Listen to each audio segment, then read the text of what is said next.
Michael, you're on with Chad. Hey, Chad. Hey, Michael, what's up, man? Not much, man. Where are you? In Arizona. Taking a little time off, or you guys on tour right now? I'm taking time off. I'm in Dallas, by the way. You guys are playing here New Year's Eve. Oh, you're in Dallas? Vinny's hometown. Oh, yes, it is. Okay, so I've been listening to the new album. Actually, I've got it here streaming. I'm going to play a little bit of it while we talk. Really heavy album. Can you give me some insights on the new Blood for Blood album? We wanted to get back to doing what we do. It's like, you know, there was just one day it was like, hey, I'm, Chad Gray. I want to be Chad Gray. You're Vinny Paul. Be Vinny Paul. Let's do the things, bring the things that people love about what we did individually into the collective, and like go for it. I think that really started off Band of Brothers. That kind of whole philosophy. So, I mean, I think it's the clearest understanding of what HellYeah is to us. You know what I mean? Like without trying to separate the mundane, HellYeah thing, because it really you have to draw a line somewhere. You can't like really play in two bands. Both bands sound the same. All right. So how about the producer Kevin? Was it Trucco? Trucco. Yeah. How much influence did he have? I know he worked with Ozzy, Moment, In This Moment, Five Finger Death Punch. And Vinny has taken that role before. How did this change, for the new album? I think Vinny wanted to get away from that. You know what I mean? He wanted to just go in and play drums, and that's it. And he clearly did. He just went in and just played drums. And everybody always had their 2 cents. I mean, everybody always, even when we were self-produced, but I think we felt like we had just kind of hit the wall. You know what I mean? And we needed to. When you work with a producer, you're basically inviting another member or somebody else. You're inviting some stranger into your band, and there's a little bit of dynamic there at the beginning and stuff. Build that trust, and criticisms accepted and given, constructively, and you start building trust, and everybody's, you're all on the same team at that point. But musically, there was 11 songs when we went in. I mean, I didn't have much together, but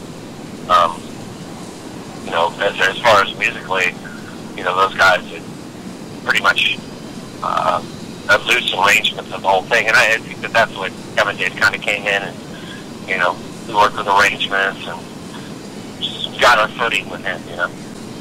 Hey, who's the current lineup of HellYeah right now? It's Christian Brady, a friend of ours from Vegas, who plays in Rock of Ages. He plays in like Blue Man Group in the band. He's not one of the Blue Man, but he plays like up in Loft. Like seasoned, very, very seasoned, very talented guitar player, great singer.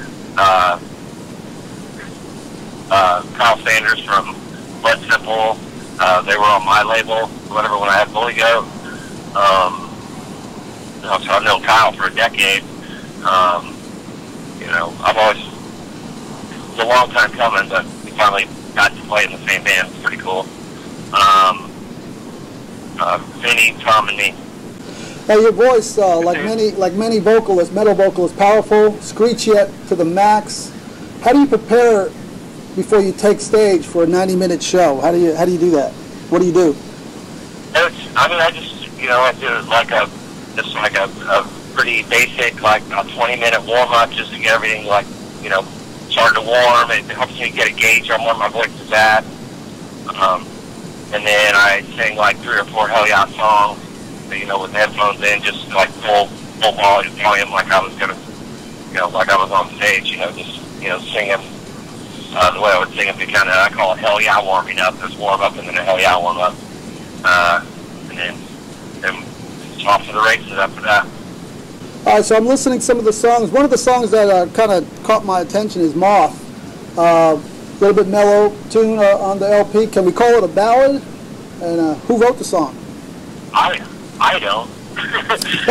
That's actually the first song. That's actually the first song that was written. I think of a ballad. I think of like Every Rose Has Its Thorn, or something like that, or Home Sweet Home kind of thing. That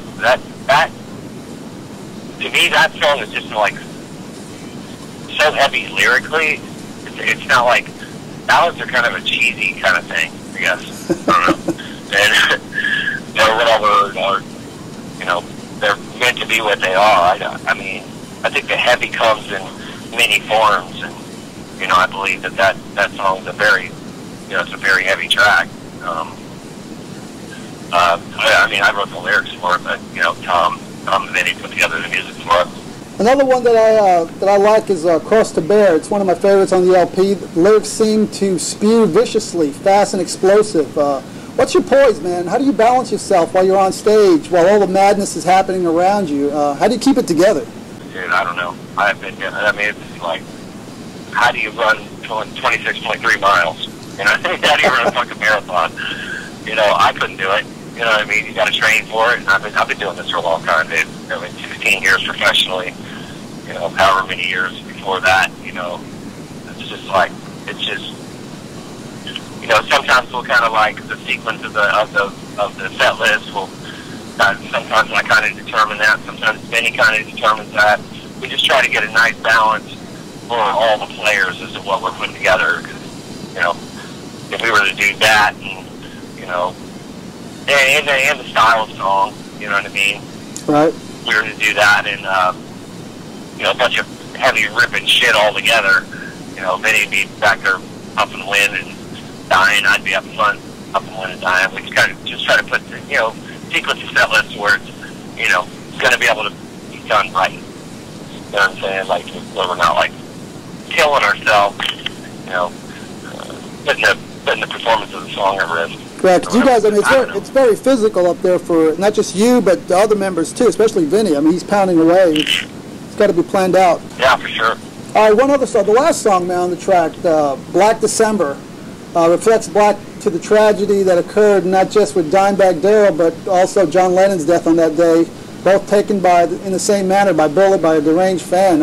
What made you write this, and how did Vinny react to the song? Vinny reacted really well to this song. I think it's, you know, anytime that, well, Vinny's girl had actually just, and it affected him. I had a friend that died in a car accident. It was like, you know, in early December. And we were in December at that point in writing. And that song had been just kind of sitting there for a long time. It was the last song I actually finished. And that song was just been kind of sitting there waiting for me to, you know, get into it or whatever. But I just wanted to make it something powerful. And kind of just took his reaction from that. Obviously, it has its, you know, dime, you know, the whole line between, you know, just tragedy and the dime situation and December, all that, you know what I mean? It's just, I mean, people are just so fucking wrapped up in the holidays and, you know, everything like that. They kind of just forget, you know what I mean, about, you know, how much tragedy and life. It's not always a happy time, you know what I mean, like blah blah blah blah, all that kind of shit. Hey, okay, back to the record here. Back to the record. How many songs are you guys doing from the new record on tour? We did full headline set. We were doing 15, and I think 14 or 15, and we were doing 7. Oh, okay, that's about half. About half the set. Half the set. Good, that's a good amount. You guys doing Black December on that set list? I don't know. Are you holding back on me, Chad? I don't know. I'll tell you one thing. It ain't an easy fucking song to sing. I bet. It's a pretty fucking hard song to sing. Well, I mean, I can tell you right now, people in Dallas will be well receiving it. You know, if it is played. I mean, Don still has a very impact here. He has a big impact everywhere, dude. Yeah. I mean, it's the cover of it's actually the cover of the December issue of Metal Hammer in Germany. I saw that. I saw that on Facebook. Yeah, it's pretty awesome. Pretty amazing, man. I mean, just, you know what, man? I mean, Dime was one of my inspirations. I'm not a fucking guitar player. You know what I mean? But he inspired people to live. And that's what was so exciting about him. You know what I mean? It's not about the guitar. It's about the quality, the brotherhood, you know, of bands, the fucking, you know, the difference between living and being alive. You know what I mean? Living is just doing mundane tasks. Being alive is what that dude was, and he has really helped me. You know, and I truly believe, like, you know, like a dog lives for the moment. Like the fucking dog takes off running after a rabbit. He doesn't remember the 5 fucking seconds he was sitting there looking at it. You have to live in the now, and I think that's something he always did. It's something, and it's, tell you what, it's a hell of a lot harder than what it seems. You know what I mean? It's like, it's really hard that if you do good things today, and you do the right things today, that brings, that is what affects your future. I could sit here all day on my ass and dream about tomorrow and my future, but if I don't do something right this moment, right now, having this interview with you is going to determine something that comes, hopefully something good that comes in my future. And I'm doing something now to expound upon my future. You know what I mean? And that's living in the moment. You know, one thing about Dime, that he was very, he was out there, especially in Dallas. I mean, I would see him almost at every metal show that I was at. He was there at the bars, hanging out with friends. He was definitely very social and very liked. I mean, very liked, and that's something that a lot of people remember. He was loved, and that's his memory. That's the memory that people have of him. I don't know anybody, and I don't know if I'd want to know anybody that wasn't, you know, that he didn't consider a friend, or, you know, doesn't have respect for him. I've seen fucking, it's just absolute bullshit, you know, people just talking because every motherfucker's got a platform now, you know, saying fucking rude, mean shit. If they were saying it for me, I'd probably knock them the fuck out. But, you know, just because they can, not necessarily because they mean it. It's like, dude, fucking, you know, not to respect your elders, but fucking, you better damn well respect your idols. And I guarantee you, if you're a fucking guitar player or a singer or a drummer or anything that has to do with any part of music, at some point in time, that dude inspired me. Great answers, man. I love it. You're very honest, and I'm looking forward to it, to the show on New Year's Eve. BMF. Hey, what's up? This is Chad, and you heard it on Jam, and that's what the fuck's up.